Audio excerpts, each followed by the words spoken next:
It's also fun to rotate between pounders of Guinness, which are 4-pack of pounders for if you get them for like $7.50, that's a good price, versus a 6-pack of Hams pounders for $4. You know, whoop, whoop. But, some days you feel like a Hams. Sometimes you like almonds. Or coconut. Weird how that works. Yeah. So yes, those days where it's been nice, like sunny and 75 on the deck. It's like a Hams would go really good right now, but it's a Wednesday. Womp, womp. So when do you think you're going to start drinking? Once you're fully settled into the house? I think so. I shouldn't say that. I'll probably sip on a beer or two while I'm unpacking boxes. And oh, okay. Yeah. I've been pretty good about every box that I've brought in. I have unpacked. So you're successfully unloading boxes like as you bring them into the house? So I'm filling up my car and I'm pulling out all the boxes from my car, putting it like in the mud room, and then I'm taking one box at a time and unloading it. And a lot of things are going like in the pantry, and like, okay, I know it's going to go in the pantry, but I don't know like how I want it organized in the pantry, but at least it's unloaded in the pantry. And then I'm recycling boxes to take back to the apartment to fill back up. All right. So far you've made decent progress, at least getting things out of the apartment. You also have a storage unit in town?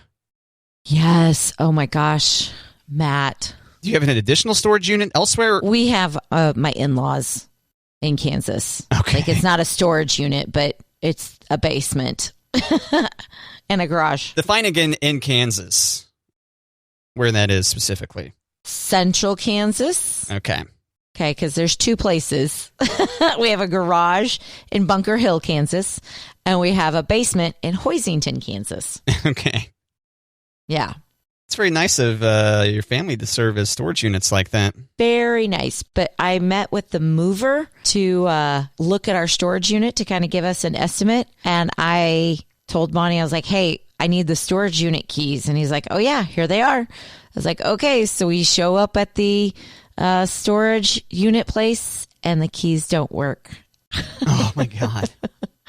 And like, I was like, hey, maybe my hands are shaky. Will you try it? And he was like, no, the key goes in, but it is not turning. And I was like, okay.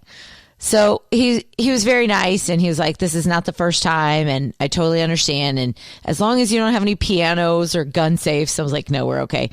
And so we talked about like how big of a truck he would need. And then he gave me a quote and then he left. So I went into the office at the storage unit. I'm like, hey, so these keys don't work. Monty's got the keys that I need somewhere in Iowa. Can I cut the lock? I mean, I know it's our lock. And the lady behind the counter was so nice. She's like, do you need bolt cutters? I'm like, do you have some? She's like, yeah. And I can even sell you a lock afterwards. I'm like, why didn't I think about going into the office first? Because then I could have had my moving guy cut the lock to look at the stuff and then buy a new lock. But it'll all work out. But the apartment, he's just going to take a few things like mattresses and our Bowflex out. And then he's going to take the storage unit. And then because we're not in a huge rush to get out of the apartment, Monty's just going to have to get the rest of the stuff with the moving truck that our realtor has. So, gotcha.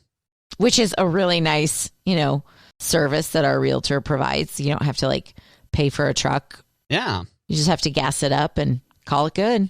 So how long are you going to take to head back to Central Kansas to grab the rest of the stuff? I would say that we've lived without that stuff for a while. We can live a lot longer, except for our washer and dryer is in Central Kansas. So probably we definitely have to go get it before middle of May because that's when we're out of the apartment. I mean, I could still do laundry at the apartment, I guess, but that's not ideal. You really had no choice, right? Your lease ran until mid-May or... Yeah, they finished the house sooner than we thought they would. So I was afraid of being homeless if they were going to take forever to finish the house. And so when they said they would be done by middle of April, I was like, yeah, right. They'll be done by the end of April. And so when they finished by early March, I was like, oh, crap. So Yeah. we're in the apartment until May 14th. So once all your stuff is moved out of you can go back to the apartment just to do your laundry, basically, until Right. then. Right. Is that what you envision will be the main use of the apartment here real soon? I think so. Yeah. Yeah. Yeah. There's no other fun, wild activities. You can have a big party in there, tear the place apart. Right. I do know that they are going to not refurnish, but they're going to tear out the carpet in our apartment. They're going to put down different flooring, and they're going to repaint everything. So our apartment complex was really sweet about, don't worry about having the carpets cleaned. I was like, thank goodness. Oh. Yeah. Yeah, so make it have a boxed wine party there and spill all over the place. Oh gosh. I don't want to be that guy. Oh, what, the one that hosts a party in a small apartment during a pandemic? That, and just like that throws boxed wine everywhere. Yeah. Okay. Yeah, there's that. It's an opportunity to recapture your youth, Right. I wasn't doing box wine in my youth. What were you? Oh, yeah, you were doing hard liquor and beer, I guess? Beer. What? Yeah. Beer, okay. Yeah, I wasn't sophisticated enough to drink boxed wine in my youth. Yeah, when did that change, and why do you think that changed? I don't know. I started drinking white wine right around when we got married. And then I stopped drinking white wine after babies.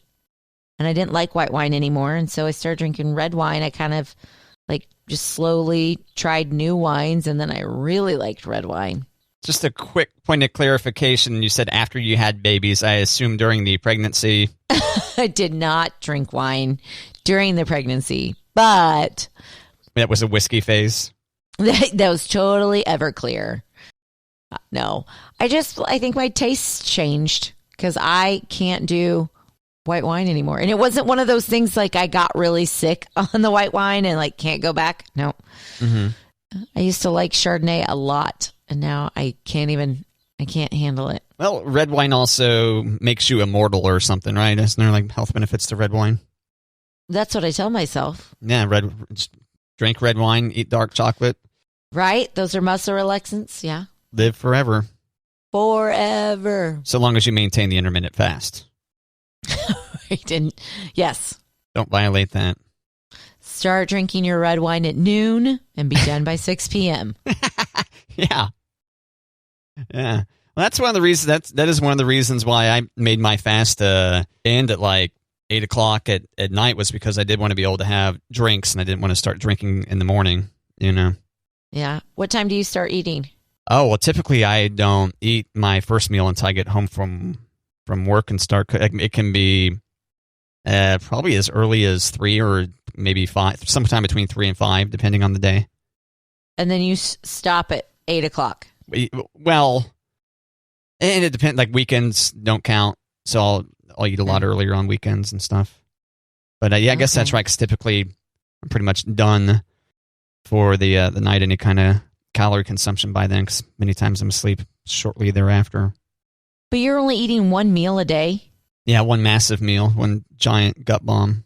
Wow. Monday through Friday at least. Yeah. Yeah. Wow. Or two, or I guess maybe if you want to say just eating in an hour-long period, because I may start my steel-cut oats and then have your favorite, some Greek yogurt, Ooh.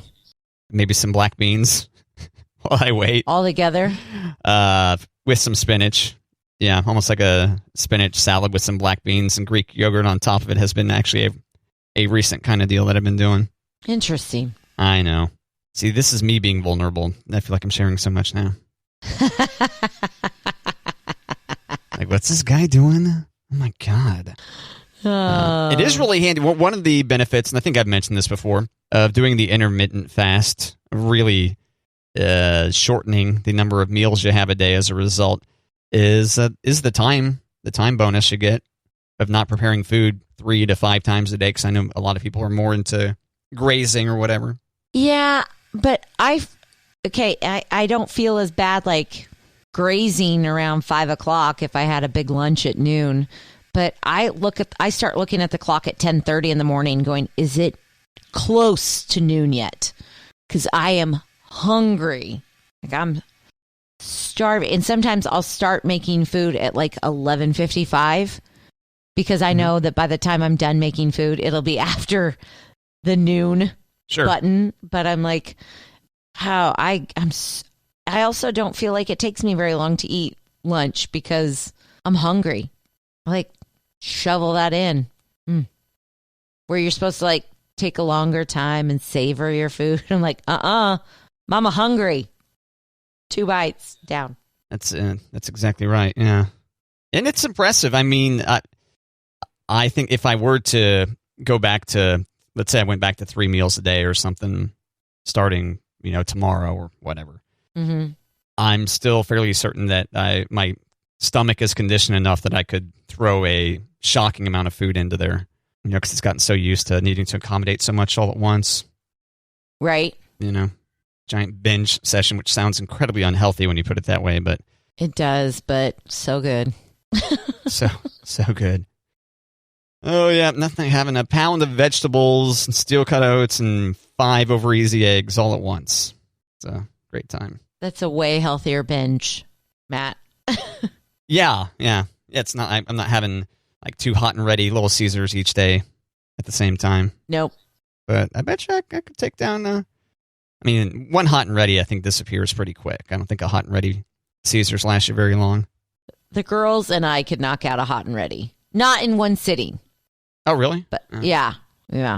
But I think if we add Monty in there, he's like, I didn't get very much.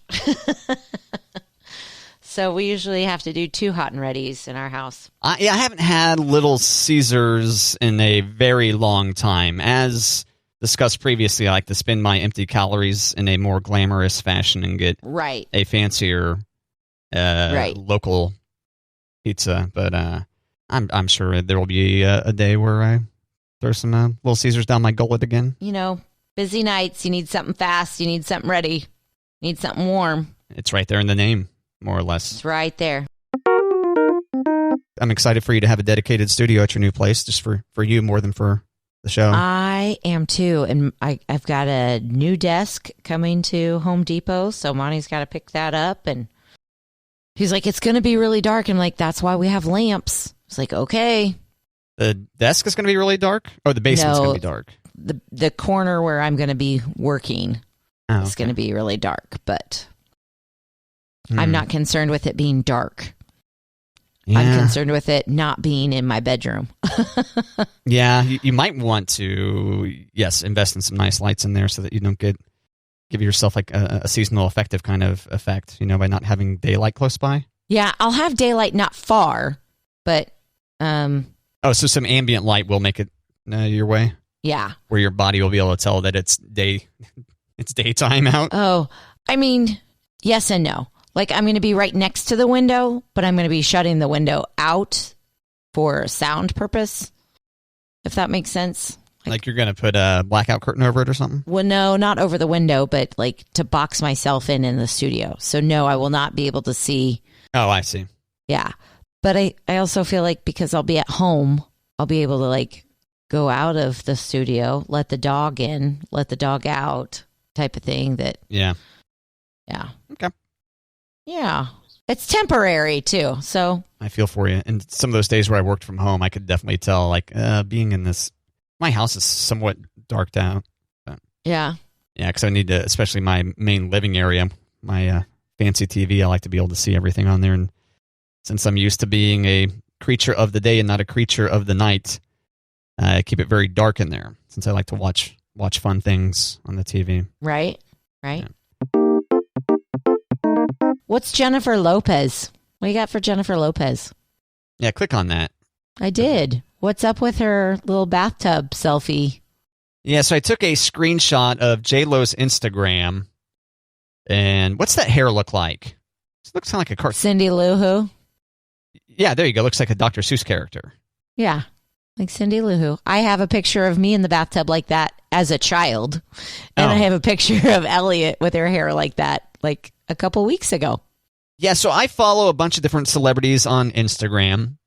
Follow friends and family, of course, too. Always make sure I favorite the friends and family and never do so on the celebrities. Because I want to be able to catch up on friends and family up top. And then once I scroll down, I can start seeing the celebrities who it's signs of spring, Kate. More and more skin showing back up. Justin Bieber's lost the hoodie on some recent posts, for example. All right. Lizzo is a bikini with a thong year-round, but, So it's exciting to see the celebrities wearing fewer clothes. But in J-Lo's case, this is the bathtub pose. Now, what do you think about this? Before I describe this photo too much, what do you think in general about this? J-Lo's looking into the camera. She's got some suds up to her shoulders. And I don't want to say anything else about her other than the fact her hair is sticking straight up. I want you to give me your opinion on this photo before I describe it any further.